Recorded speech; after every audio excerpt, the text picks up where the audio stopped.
Alright, so this is the third time trying to make this stupid video, because my phone ran out of space, and one time I hit the wrong button, and whatever. Anyway, I'm going to try and make this short and sweet.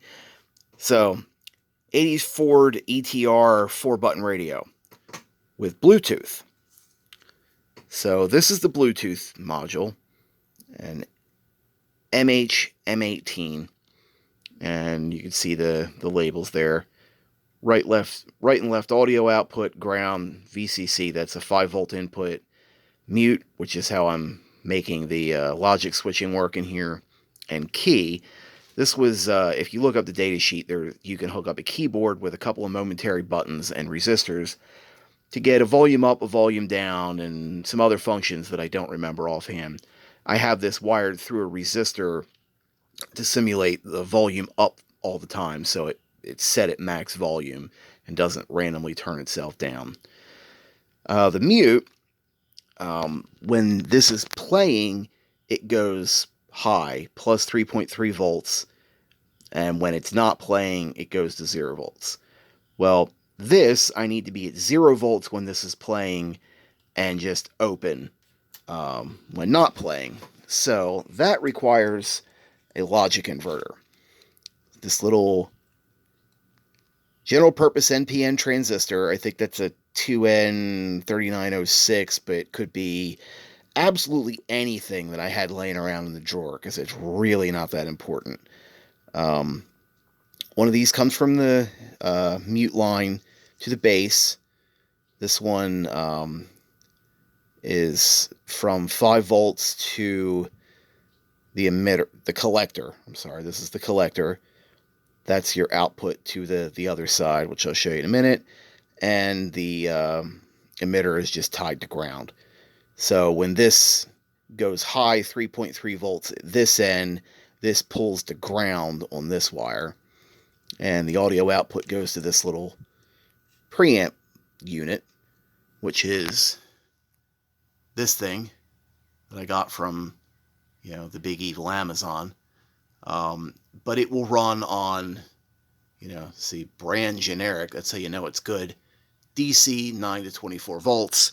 I have it running on 8 volts off of the board here. This is the power supply board, which has a 5 volt and an 8 volt line. There's the schematic for that. Just, if you want to know which one's which, just take a voltmeter and probe along where this connector here is.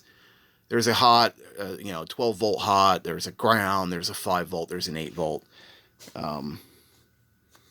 But this is just a 7808, this is a 7805, nothing real complicated here.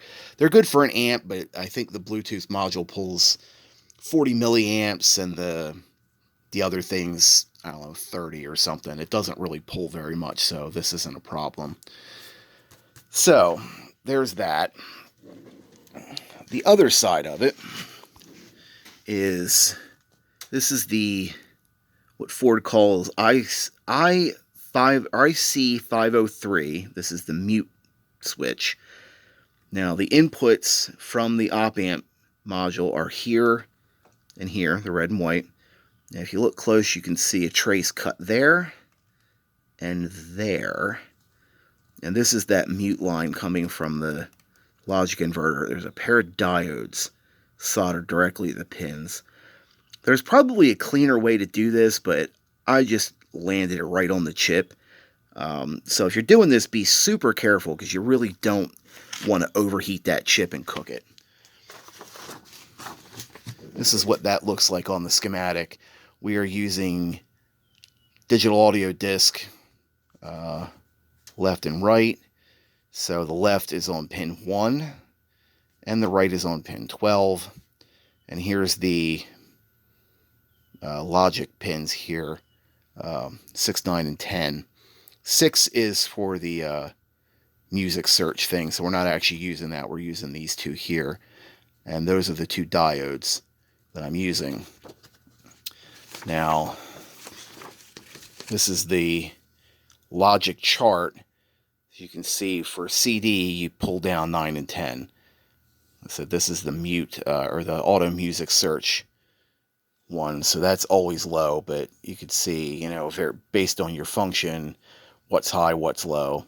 So CD is all low. Now, on a cassette model, what you get is a jumper here. This is why I cut this here and here, so you can input on pin 12 and pin 1 directly. But all the rest of this is the same. There's just, the circuitry that tied into the CD player isn't there, but there's no reason you can't feed input to it. And, yeah, this doesn't have a logic. Yeah, it does, too. Here's the 503 is the mute switch, so looking for 9 and 10 for FM mode. Both of those are high in FM. So, anyway, back to this. So, the way it ends up working is, let me pull my junky old phone out here. Turn it on. We're just on FM now. Alright, so let's see if you can hear it. That bloom, that's the Bluetooth module. And right now we're just on FM. So I've got this queued up.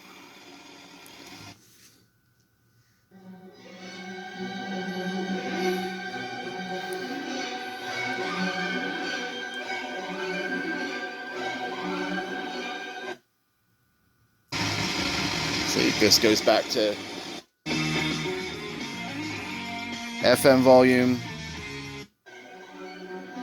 It's slightly lower, but not bad.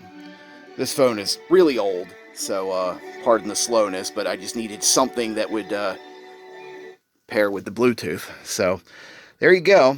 It's playing. I mean, it still says that it's on FM. I haven't dug into the display routing stuff. I think if I get it right, it will just give you the triangle like it's playing a tape. But I'm not too worried about that. So there you go. That's how to do Bluetooth on a 1980s Ford stereo in a relatively painless way. I admit this is a bit hacky here, and these I have to mount. This I actually had. There's these two tabs here and here. I had this soldered in place, and I had this with some heat shrink and a little bit of double-sided tape just to stick it in place on the case. I have walked across the room with the shields already, completely on this, and I've been, 20 feet away from it, and the Bluetooth was still playing just fine. So I think in a car, it's not going to be a problem. Obviously, the receiver being encased in metal is, suboptimal, but it's as good as you get without, I don't know how to do an external antenna on this and get into all that. So, I actually had the idea of using the LED on one of these things to drive that mute circuit, but as you can see, it flashes, and that's no good. That was actually my idea with this one here, because this one has a built-in amplifier. You get reasonable output from it, but there's no mute switch, and the LED, which is right there, I think I colored over it because it was obnoxious and bright. It flashes like that, so unfortunately it wouldn't work. So anyway, there you go. Thanks for watching. Any questions, feel free to let me know. But have fun.